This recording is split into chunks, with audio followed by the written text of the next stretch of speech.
on sait que le premier match à la CAN, ce sera le match d'ouverture face au Maroc, en sachant que d'un côté, parce qu'il y a également aussi un joueur qui est en course contre la montre pour revenir, en tout cas pour disputer ce premier match d'ouverture, c'est Achraf Hakimi.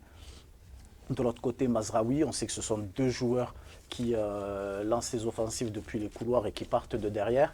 Est-ce qu'il y a une volonté de vouloir justement les prendre à revers lors d'une récupération et de vite se projeter vers l'avant en essayant de jouer sur ces espaces ouverts?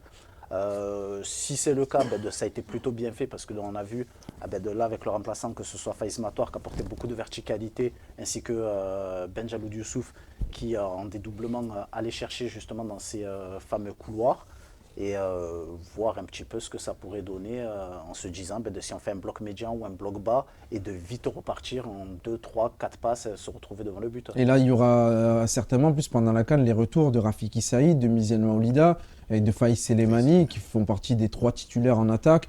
Donc on ne sait pas, peut-être qu'il a essayé une défense à 5 qu'il mettra face au Maroc. Peut-être c'est les premiers signes des changements tactiques. Mais en tout cas, ce sont 3 joueurs qui, Rafiki Saïd, marquent énormément de buts en sélection. Mizel Maoulida aussi, depuis leur arrivée il y a 2 ans maintenant. Donc des joueurs quand même qui pourront justement, qui auront leur chance à jouer face à cette défense marocaine, comme tu l'as dit, sur les transitions offensives.